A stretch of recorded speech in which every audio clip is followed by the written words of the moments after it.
větší hardkurek. To bylo zajímavější. Myslíš nějakou určitou osobu? Co? Myslíš na nějakou určitou osobu? S kterou by to bylo zajímavější? Můžem hádat? No. No radši ne. Máš rád pis? Máš rád? Mám rád pesary. Uvnitř sebe. Kvasary, vole. No. To jsou já jsme vesmíru, jeď s tím roky kvadr, vole. Ty pisoáry. Bohužel jsem chtěl dodat. Možná přidej piko letos. No, jak se nejde to? Nejsi piko? Nejsi ty ten z Finska? Ale umí zajímat debaty teda, holka. Co to dá stylově, ty vole. No, a taky moc nevydržela. No ono se na to bude, že zase má. Tak ono zkusil líbat smáču, že jo? No. To je jak kdyby si líbal vodku. To už je bez střídu, jestli se ožereš.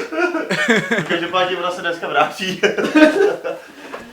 Piko dneska Tak přijde. přidej piko, neboj.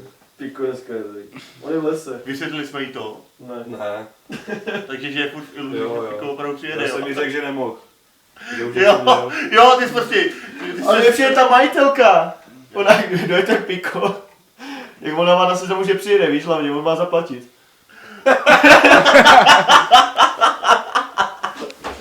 Ty vole, to je snad horší, než by měl přijet, vole. Piko prostě musí zaplatit. On už má dluhy.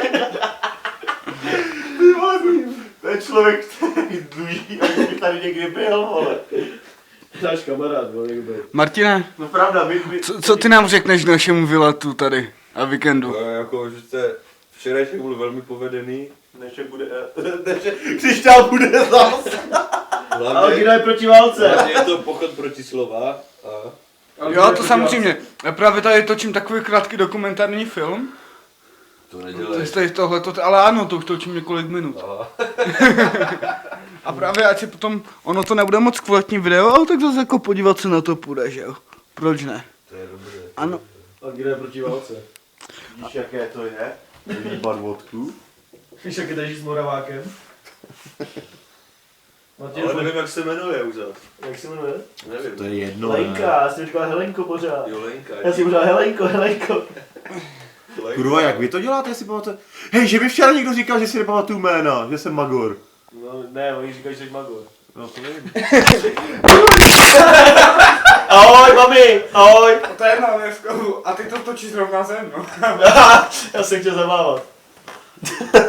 Zvedni to, možná když je trošku čistý, tak si nepřistalo. Čau. Se do záběru, tam je kamera. Já to najdu. Tak tady je vlastně ten kameraman, aby nebyl ochuzený. Hledám. Vlastně o to. Takže já vás tady zdravím a vítám. Jo, sorry.